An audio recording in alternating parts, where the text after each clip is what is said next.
Hello, my loves. It's Brit here, and tonight I am just dying to talk about relationship astrology.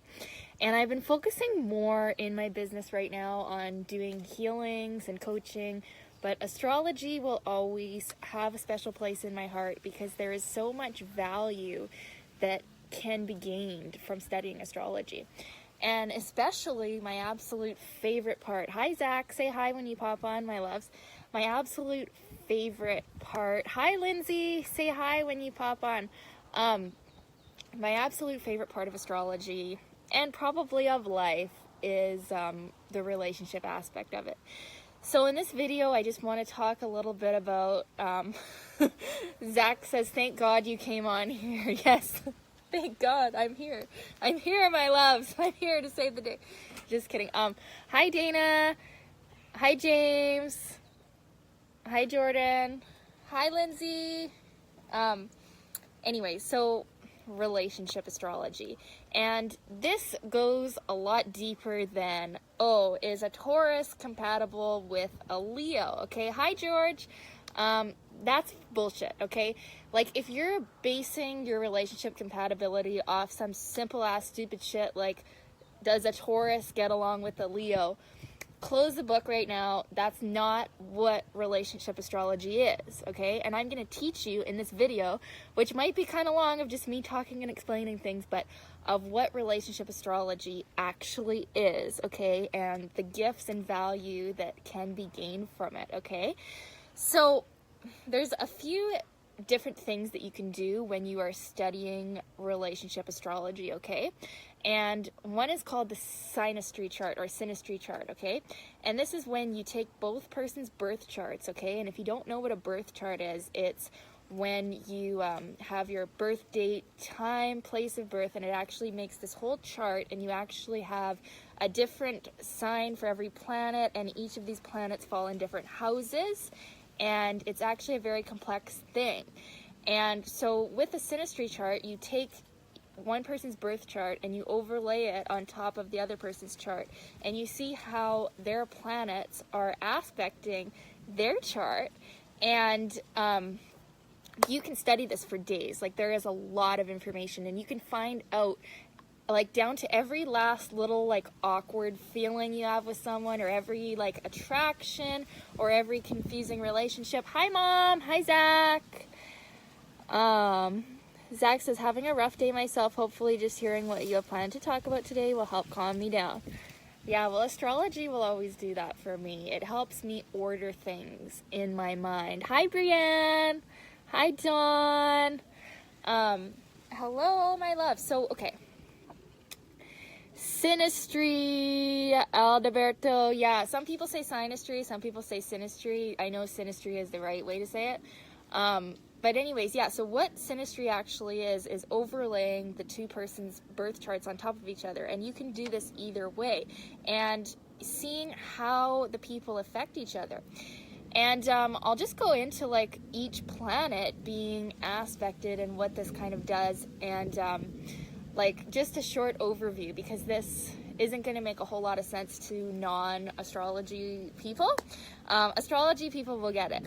So I want to talk about first the planet Jupiter in synastry, okay? And Jupiter in the natal chart represents what brings us joy. It's what, makes us have a positive attitude towards life and what naturally we are lucky at. And it's something that when we're expressing the qualities of our Jupiter, we're more generous, we're expansive, we have meaning and purpose in life, we're naturally more risk-taking in those areas, and we are, like, we have, like, a natural confidence, okay, in the area represented by our Jupiter sign, okay? And Jupiter stays in a sign for about a year, so quite often you'll have the same Jupiter sign as people born about the same year as you. So when you take the planet Jupiter in relationship astrology and synastry, people, like, when you have your Jupiter aspecting someone's sun, moon, ascendant, Mercury, or Venus in the synastry chart, the people feel a lot of joy together, okay? And there's a lot of, like, learning and growing and a feeling of expansion and lightness and like, it's just a fun one. We're best friends with this aspect, and it's very light and freeing when there's a lot of Jupiter going on, and this can actually help offset some of the more difficult combinations that we might have going on, because with the relationship charts there's always going to be difficult aspects, as there's difficult, themes of every relationship. Like, it's not sunshine and roses all the time, right? But if there is a lot of Jupiter influence, Jupiter is the kind of thing, Stephen Ario says that this can actually like make up for some of the worst synastry charts, okay? Like if there's some nasty Pluto stuff going on, and I'll explain what that is later, but when there's some Jupiter going on, it can make up for a lot, because the people actually just like each other. They like being around each other. They make each other happy and joyful. And the theme of the relationship is learning and growing and possibly traveling and, expanding our minds and broadening our horizons. So it's a really wonderful thing to have, some good Jupiter conjunctions going on in the relationship chart. Okay? So the next planet I want to talk about is Saturn, which is like the opposite of Jupiter, basically. So Saturn in astrology represents what we're kind of hung up on, and it represents a hard lesson that we need to learn in life, and it doesn't always come easy. It can kind of be where we feel a little bit inadequate and insecure. Like where Saturn is placed in our birth chart, we can feel like we're a little bit lacking in that area. But what actually ends up happening is that this area is a major key theme in our lives. So we end up developing it very strongly and getting really good at those qualities. And it's something that we always need to take a look at. And Saturn stays in a sign, I think about 3 years-ish. I don't know, correct me if I'm wrong, if there's any astrologers on here. I think it's about 3 years. So yeah, you'll have the same Saturn sign usually as people born around you. Hi, Ronald. Thanks for joining. Yeah, say hi when you pop on, my loves. Love you guys. Thanks for joining tonight.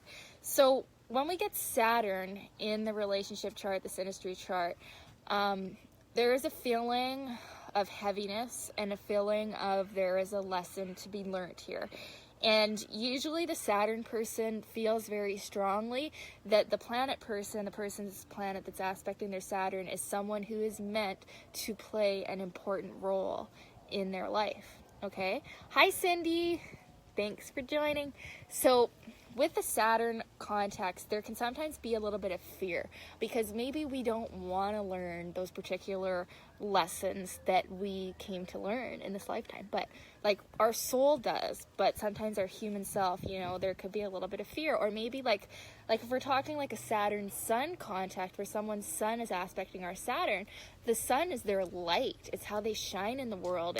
And this is bringing up our deepest fears and inadequacies and the lessons we need to learn. So sometimes we can be kind of oh my God, this person is amazing, but I feel almost a little bit nervous around them, or I really got to step up my game. That's what the Saturn person can feel like. And but ultimately the Saturn person becomes they become very wise in themselves, and they become who they're really meant to be, and they learn those lessons that they came into this lifetime to learn. And it ends up being one of those relationships that really sticks around. And that's something you can look for if you want to judge whether a relationship can be long term, is are the people's Saturns aspecting major aspects, conjunctions with certain planets. This can show a long-term relationship. Saturn Sun, Saturn Venus contacts, any Saturn aspect is going to show this kind of glue that sticks the people together. And it's not even because they like each other, it's because they are helping each other learn and grow so much. Okay. And some people like a more heavily Saturn relationship than others. But Saturn definitely sticks like glue, because that person is helping us learn those lessons that we came to learn, and ultimately we become masters of our own lives after a relationship with some Saturn going on. But there's always it can be kind of slow going at first with a Saturn relationship, because like I said, there's that fear involved, that inadequacy being brought up. But then once it gets going, it just like lasts forever because it's so needed. Like, we so need to learn the positive qualities of our Saturn, and what better way to have that than someone around who's bringing those up for us, right? Brianne says, I could be biased, but I feel like astrology is more general than like specific, like numerology. I completely disagree with that. Brianne, just because I have studied numerology a little bit, but I only have one book on it, so like I maybe don't know everything about it, but like with astrology, people think it's general because they think it's like, oh, we have 12 signs and we're literally just like grouping people into 12 categories. That's fucking bullshit. Okay, that's not what astrology actually is. You have this natal birth chart, right? And you have a sign for every planet. You have a sign for Sun, Moon, Ascendant, Venus, Mars, Saturn, Jupiter, Uranus, Neptune, Pluto, North Node, South Node, Chiron. I mean, like, and you can study, like, I have books on like every single planet, and like each of those planets fall in a particular house in your natal chart, and these 12 houses represent areas of your life. So like I have about like probably 250 books on astrology alone, and it's very complex. It's not at all general. It's very complex, and there's also aspects being made, which is what I'm talking about right now. When I'm talking about the relationship chart, I'm talking about like aspects between Saturn and someone else's sun, or like, you know, so it's actually very complex, and the relationship aspect of it is very complex as well. Like, I could talk for days on it, and like this video will probably be pretty long because it's such a complex subject, right? And I mean, like I said, I haven't looked into numerology as much. I do know that my life path is 1, and there are some other numbers that I remember reading off some report, but it was never like as detailed as what I do with the astrology charts. Like, I could talk for days about it. Ronald says, when I think of Saturn, I think of my parents telling me to grow up. Capricorn in the 4th house. Yeah, Saturn is like that. And quite often when there is a heavy Saturn influence, it's likely that someone was a parent of someone in a past life. And that's a lot more common than you think. And it's also common to be actually the parent of your parent in a past life as well, or like in a past life we were our parents' husband or wife or something, and Saturn can show this. It shows like heavily karmic stuff, and usually like our parents, we have a karmic connection with them. We chose that particular soul to incarnate into this physical world for a reason, right? So yeah, definitely Saturn has a parental feel to it as well, and like the Saturn person can feel like a parent of the planet person, or vice versa. There's definitely, that's a good point to make. Thanks for saying that, Ronald. Brianne says, I love numerology. That's awesome. Yeah, and it's all like, it's all taking us back home. Like, there's no one right way or anything, right? Like, astrology has been my path for about like 7 years, and like I wouldn't change it for the world. But does everybody need to study astrology? No, there's like plenty of different paths to the same thing that we're looking for, right? Like, we're all just looking for peace, we're looking for love, and there's many ways to get there, right? So that's a little bit about Saturn in astrology. Miss you, Mom. I saw that there. Love you if you're still on here. Love you, Mom. So the next planet I'll talk about is Uranus, okay? So what happens when we have some good Uranus action in the relationship chart?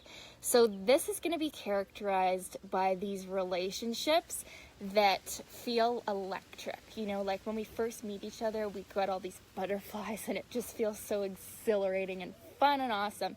And maybe we're interacting with someone that's a little bit different than us. You know, like someone who comes from a different way of life, or maybe a different religion, or maybe there's an age difference in relationships with a heavily Uranus theme. And there's also going to be a theme of like fast friends. Like, we get together and like we're in bed together, or we're telling each other like all these things that happened in our childhood, like within like days or minutes of knowing each other. Like, it's like fast friends, fast sexual connection, fast like excitement, like, oh my god, this is the love of my life or whatever. But also fast breaking up, like where one person's feelings just suddenly stop, okay? This can happen in a Uranus themed relationship, or if you're a person with a heavily aspected Uranus in your own natal chart, You can have this happen where you get into relationships and you feel a lot very quickly and you feel really strongly, but then it disappears instantly.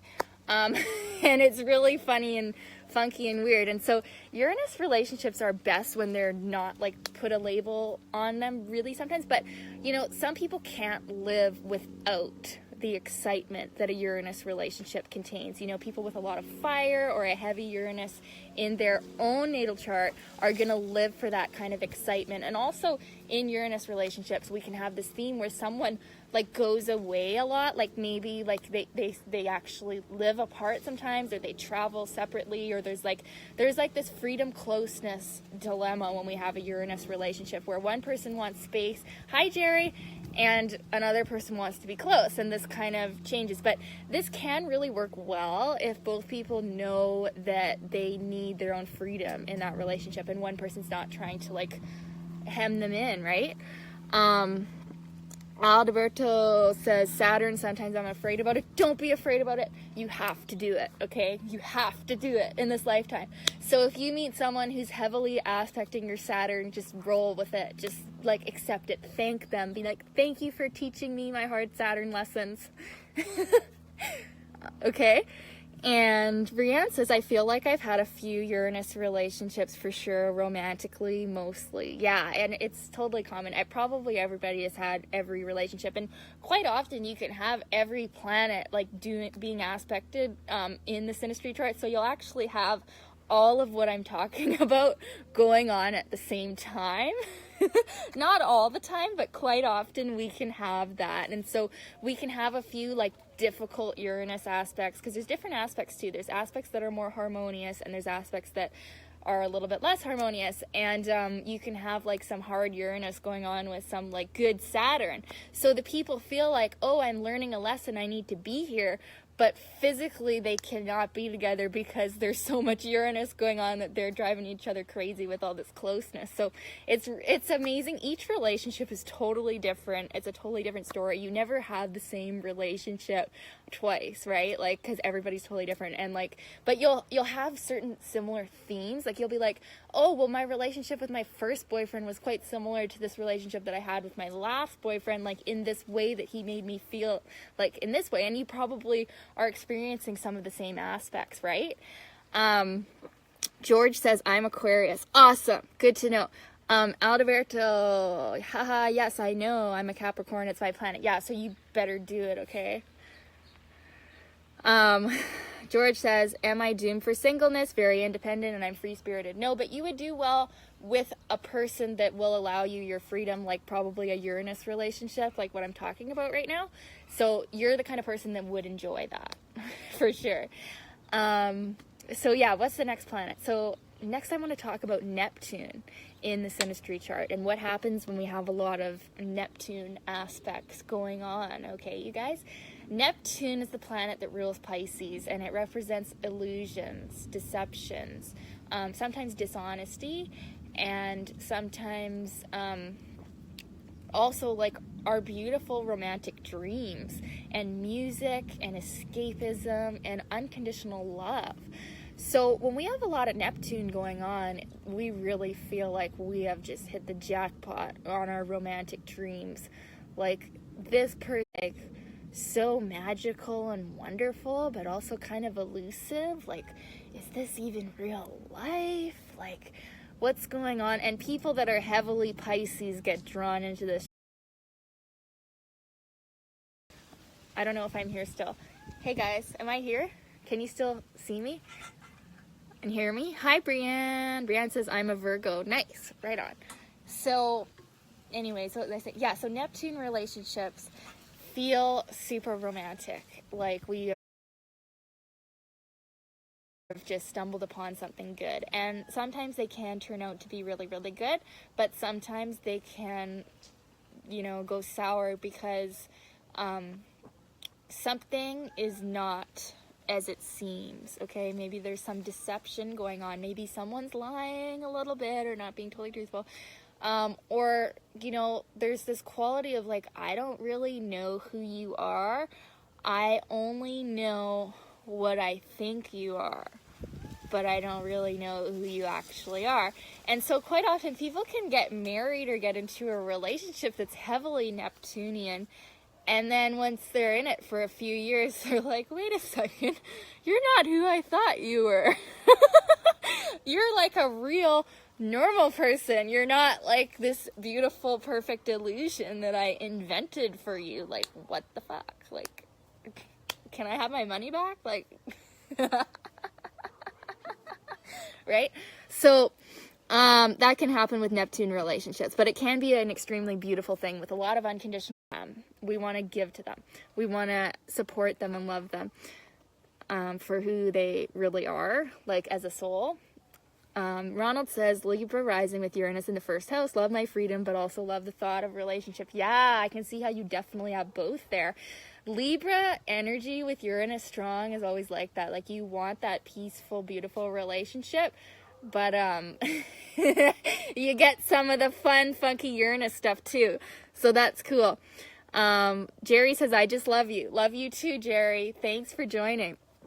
So, okay, the next planet I want to talk about is Pluto. Okay, Pluto in the synastry chart and what happens here. So, okay. I actually just posted a meme on Instagram a few days ago about this, and it was like, when the synastry is heavily Pluto aspected and you're trying to decipher whether the mind-blowing sex is worth getting your entire soul snatched. Okay, so that can kind of sum up a Pluto relationship. So with a Pluto relationship, there is this heavily sexual attraction where it's just like you want to like take in their soul, like you want what they have, whether it's like their body or like something that they have has a power over you, okay? And sometimes we can have this going both ways where both people want each other for something that they have, and like it creates this kind of like, I need you. Like, you know, when people say, I need you, I can't live without you, I'll die without you, like, or something like really intense like that, like it's totally like crazily over the top, right? It's like, I need you, I need your body, I need your money, I need your soul. This is Pluto.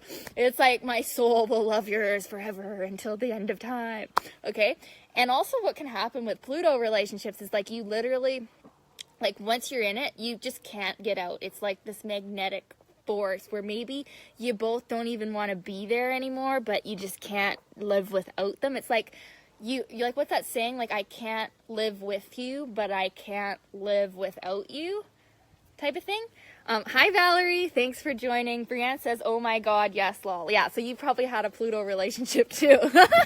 They're the best ones, honestly, because here's the fun part about Pluto, okay? It feels super intense. It's super sexual. It's really, like, powerful. There could be even some fear too, because the feelings that you're feeling are so strong that you're, like, freaked out. But this is what's happening. You are actually, like, transforming. You are like healing the lower emotions of fear, jealousy, pain, insecurity. You're healing all that stuff. And once you're done with a Pluto relationship, or like maybe you marry one of them and so you never really are fully done, but once you transform those lower emotions, you become your soul. You become like me. Like, you become like, not that I'm totally connected with my soul all the time, but like pretty fucking close. Like, you become so connected with unconditional love all the time, and like, you can transmute everything that was holding you back. Okay, so you want to do Pluto. That's why it's so attractive, because you are transmuting so much. Pluto is the god of like transformation, transmutation, becoming your higher self. Okay, so that's why the attraction is so strong, because your soul is like, yo buddy, this shit is helping you do it. Okay. Brianne says the physical attraction was on fire. Yeah, it was probably some Pluto. Pluto is so attractive. It's like, you literally just, like, you might even, like, feel like maybe you should avoid it because, like, oh, maybe this thing is not lined up, or maybe I shouldn't go into, but then you're with them, you're breathing near this person, and you're just like, oh, like, you like, succumb to it because it's so powerful, it's so attractive, and you're just like, oh. If that guy just breathes on me, he's mine forever. I'm his forever. You can take me anywhere. I'll do anything he says. That's Pluto. That's how the person feels when they're under that influence of Pluto. So Jordan McLaughlin says, what would you call a relationship that is kind of one-sided? Okay, yeah, totally no. That's like, one-sided relationships are like my thing, dude. Like, honestly, I heal so many people from this issue of one-sided relationships because I've been in and out of lots of those, and like they're the greatest thing for healing because it really shows you what negative beliefs you're holding. And so in a theta healing session with me, I can literally clear some of those and you can start having relationships that are more equal, right? No, that's not a dumb question at all. So one-sided relationships could be shown, well, you know what I want to say, honestly? It could be shown by when one person is not quite as confident or not quite as like centered in love as the other person. And so it ends up like creating this energy in the relationship where, you know, one person likes the other more than the other. Hi, Greg. And my dad's doing weird stuff over there to make me laugh. Go away.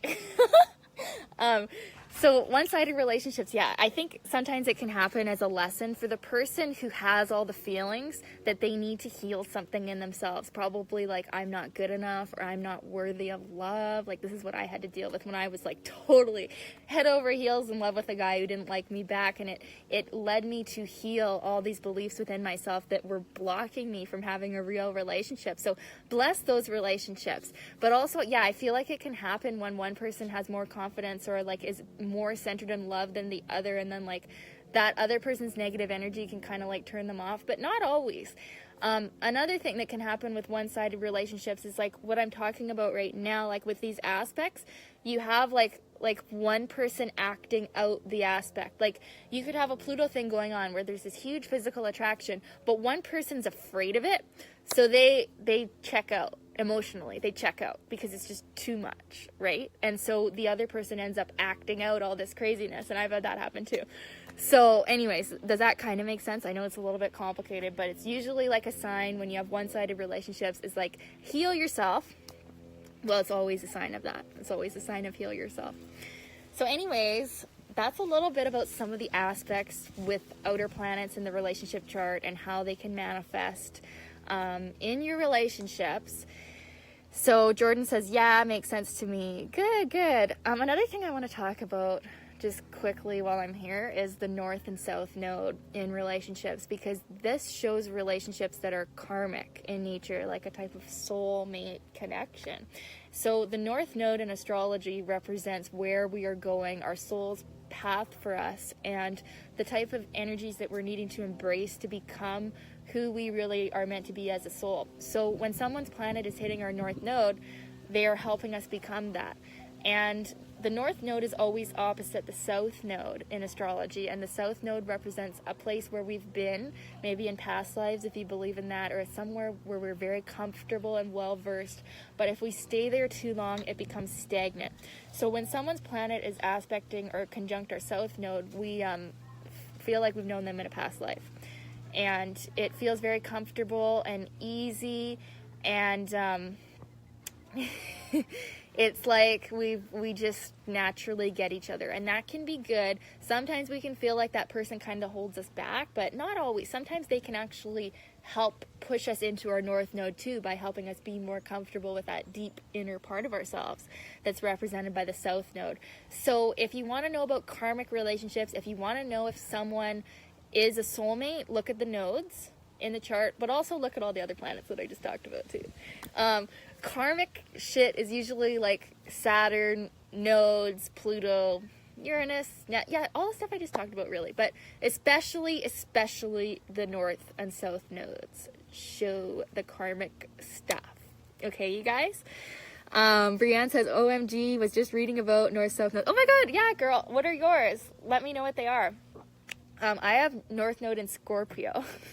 So I'm meant to be going into the deep, intense stuff and healing and, you know, sex, death, like the dark stuff that no one wants to talk about. That's kind of my territory that I'm supposed to be going.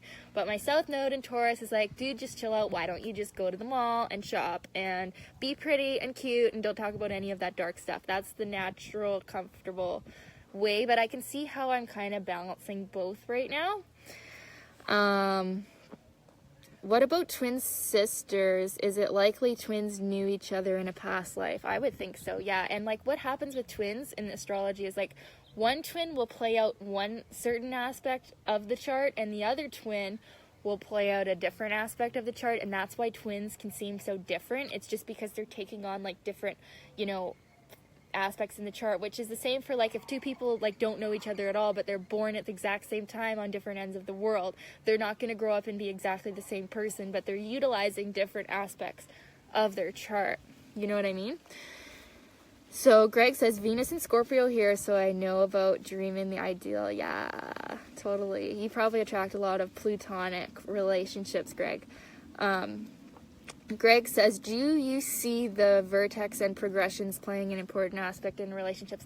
I haven't looked really that much into the vertex, but I do know that, yeah, probably every one of my significant relationships, there has been a vertex connection, but I don't really know probably enough about the vertex to really talk about it. It seems like there's different information everywhere, so I'd love to hear what you think about the vertex, Greg. Progressions. Yeah. Well, this is what I've heard about progressions. So like now we're going deep in astrology town. If you other non-astrology people don't get this, sorry. But so progressions is like a way to tell parts of your future, like future trends in astrology. And like the only thing really I know about progressions and relationships is like when you're in a certain progressed moon phase, you attract people of that moon phase or people that act like that moon into your life, kind of. That's pretty much the only thing I know about that, Greg. So anyways, yeah. Brianne says, so me and my twin, we were so different. Well, that makes sense. Yeah, so one of you's acting out one part of the chart and the other one's acting out the other part, right? So anyways, you guys, that's my little talk on relationship astrology. And as you can see, I'm like super excited about it. I know a lot about it. I've read like lots of books on it, and it's definitely my favorite thing to talk about with astrology. Like I like it way more than doing regular natal charts, although I love doing that as well. So I do want to offer relationship chart astrology readings still because they're so much fun, and I just did one like this week and it was like so much fun. So if you're interested in knowing a little bit more about your relationship, let me know. But like honestly, I do it with relationships with everybody. Like you can look at it with your mom, your dad, your grandma, like your best friend, your boyfriend, your husband, your wife. Like you can study the charts with everybody. And actually just one thing I want to mention quickly is like the composite chart. So there's this whole other chart that you can actually do that makes like the combined soup that the people make in a relationship, okay? So it really shows the relationship's theme and purpose. So there's so much you can do. I could talk for hours on it. So if you're interested in a relationship astrology reading, please reach out. But also please reach out for my theta healing sessions, because this is one thing I've noticed is like the astrology tells you everything like that's there, but it doesn't heal it, right? It doesn't actually heal you. It's just like the map. But the theta healing that I do does heal you from that shit. So it can heal you from your discomfort in relationships. It can heal you from your discomfort in yourself and being yourself. And so I just really want to offer that. I want to put my heart out there that if you are thinking about doing a healing session with me, please reach out. I really, really love doing the work that I do. And I'm also offering like a 1-month coaching package where we can do like half healing, half coaching, or we can do some astrology as well. But you get me and my energy and my time for 1 month. So I am offering that as well if you're interested. And I love you all so much. Thank you for joining. Have a wonderful rest of your day or night. And please reach out if you're interested in working with me one-on-one. And yeah, okay, love you guys. Bye.